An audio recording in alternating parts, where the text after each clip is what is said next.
This is Godzilla. So is this.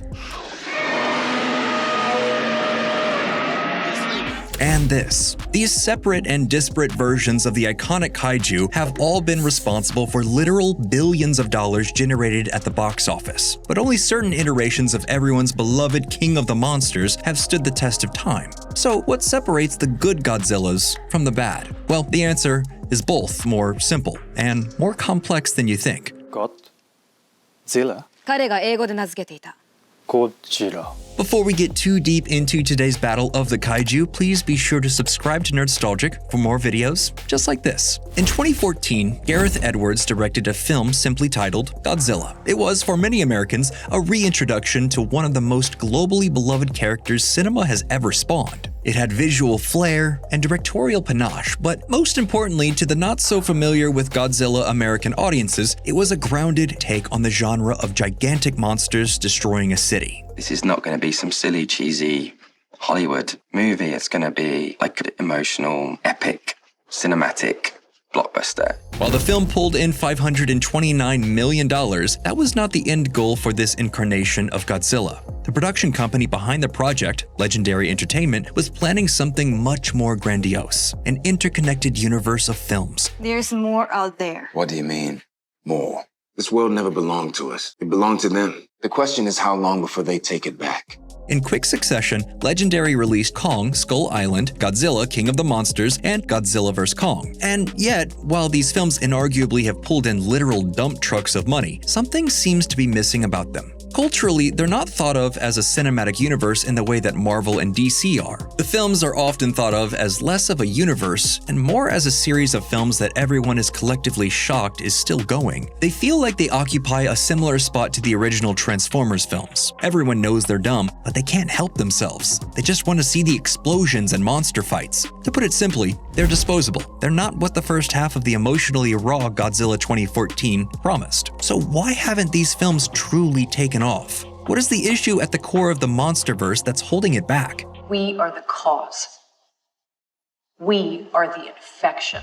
And here's where the problem with the MonsterVerse Godzilla movies kind of begin and end. They're really not trying to be anything more than monster movies. And they want to be taken seriously like they are more than monster movies. In one breath, they'll have something exceedingly goofy happen like in Godzilla vs. Kong when we literally go to the center of the Earth, where we learn that the Hollow Earth theory is true, and monsters live there, and then in the next breath, we'll be in the middle of a grounded family drama. I hope you're as good at finding her as you are losing her. I didn't lose her, she ran away! Well, gee, I wonder why. If I had these two from Paris, I'd run away from home too. In Monarch, the TV show set in the MonsterVerse universe, we follow a young woman who travels to Japan to discover that her father secretly has been having an affair for 2 decades, and also get to see some flashbacks of Godzilla destroying the Golden Gate Bridge. It shouldn't take a Monarch scientist to tell you these tones don't exactly feel like they're talking to each other. Legendary's MonsterVerse projects aren't without redeeming qualities. There's good moments, characters, or sequences in all of the films. But the thing that's most frustrating about these movies as a unit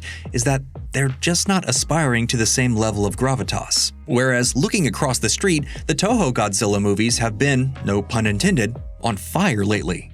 誘導弾全弾命中、しかし目視による損傷、確認できません。ミサイルだも死なないのか。なんてやつだ。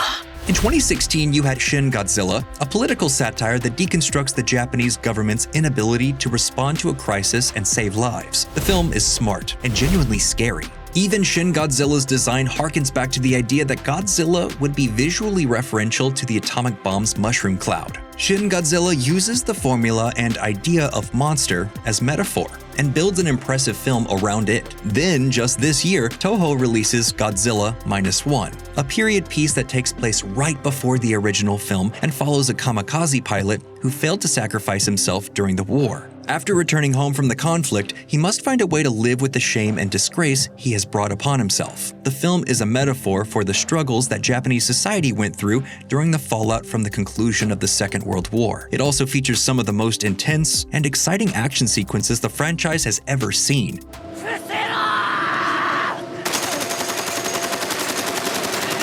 Both of these recent films have been fueled by authorial visions and genuine attempts at saying something through the metaphorical language of monster movies. But not all Toho Godzilla movies are like this. Many of the films aspired to do nothing more than to bash the cinematic equivalent of action figures together for 2 hours. And there's a beauty in that simplicity.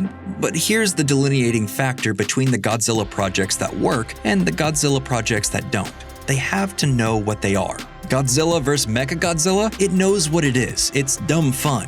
Godzilla vs. Kong? It doesn't. It's a silly movie about a massive ape fighting a big lizard, but it wants to be taken seriously because close to $200 million were spent on it. The fact that Godzilla 2014 is the best of the lot goes directly to this point. When asked about what he was looking to accomplish with this project, Edward said, "The film has a deeper meaning beyond it's just a monster movie. It's about the fact we can't contain this stuff, we can't control it. Nature really controls us." The rest of the American Godzilla movies don't aspire to anywhere close to this level of thought, and even the 2014 film kind of falls apart under its own weight after the midway point. The Monsterverse is simultaneously too dumb and too serious. Plenty of the Showa-era Godzilla movies are dumb, but they're obviously aimed at kids. Just look at the difference between Godzilla -1, which has a distinct point of view, and the next installment in the Monsterverse, Godzilla Kong: The New Empire. One of them is a somber portrait of grief and survival, the other appears to be about Godzilla with glowing pink spines and King Kong with a golden robot hand.